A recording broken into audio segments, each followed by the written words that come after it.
Minister, I travelled in the company Concola and yourself out to Abu Dhabi, one of the tallest building in the world.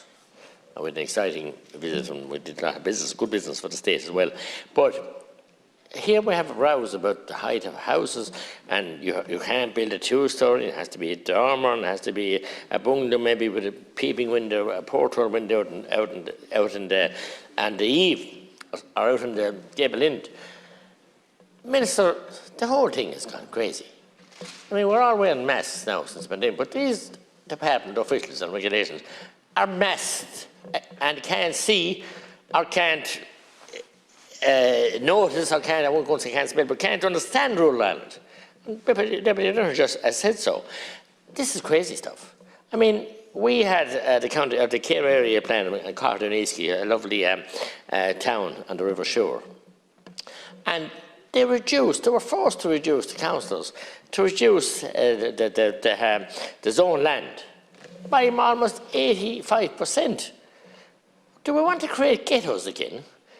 I mean, there's a huge pile of land, and unfortunately it wasn't developed, there was a crash and everything else, and I understand there's too much of a zone, but going back that far, and forcing then, the council have decided now to build houses, and they're going to Part 8 to build houses, Part 5, on a green area that the residents have there for 30 years.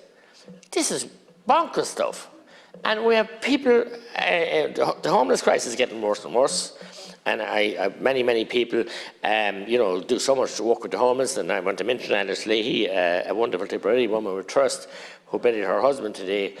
Tremendous work she does, and looking after the people. But sure, we're driving people into homelessness. We're driving people into poverty and penury. I said it today as well. Now, if you get planning permission, I helped a young lady get planning permission in the Golden Vale. There's some 6, 7, 8 months ago. And I rang her father and I said, look, thank God the planning is true. Yeah, I know, he said. But Mattie, I have 250 acres land. I have timber hanging all over it. And she's not allowed to have a chimney. Not allowed to have a chimney.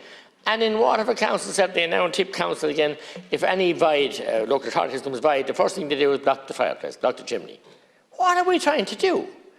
Put our people in to be perished, be frozen, can't heat? Deputy, he'll probably tell you about a family in his area when there was a storm. They couldn't, a young baby, they couldn't even heat the baby's bottle. They had to move into their mother's house. Have we no thinking? There's a mad rush by you, and you're a sensible man, I respect you, and your predecessor, James Bannon, I don't know what he'd say if he was here. People want to live and eager to live in the country, and good custodians of the environment. You think we were all rapists of the environment, according to the Greens. They come along now, the messiahs, tell us we can't do this, we can't do that, can't do the other, can't do anything. And, I mean, we were there, the people in the main, there was a few people, always a few, wouldn't be careful and whatever else, there might be middle hedges or whatever. But I stood on a bridge in Newcastle one day, in my own village, with the EPA. They come every week or 2 weeks to test the water quality.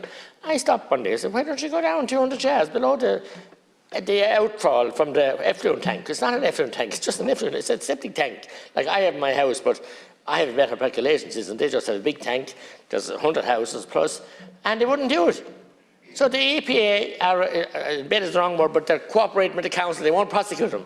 But as Deputy Collins said, if a neck cup of slurry falls into the road of a slurry tanker, if one of the nozzles are blocked in the spray and there's something emissioned, they're down on them like a ton of bricks. And the blackguarding. And I have seen farmers prosecuted for different areas, and some rightly so, but many because they were unable, and mental health and financial and everything else, weren't able to look after their stock and look after their property. And yet we saw a department official recently who was prosecuted for neglecting stock, and the minister took a case to the High Court to get him off, to save his pension. What the hell is going on? The blackguarding of people in rural Ireland is shocking. They're being terrorised by department officials and folders and cameras now and everything else. Blackguarded. And I'm depending on you and other people like you in the department to get some bit of sanity in here, and a bit of balance and fairness and respect for the country people who were always custodians of the people, of the land, who always fed the people and the meal and looked after each other. But in the finish, we will be hungry, we'll be cold, we'll be perished, and they won't be living for anybody. We'll be back to the famine days in our country if we keep going with these daft policies that you and your party and Fianna Fáil are supporting the Greens, and some rural independents keep backing you to their shame. Thank you.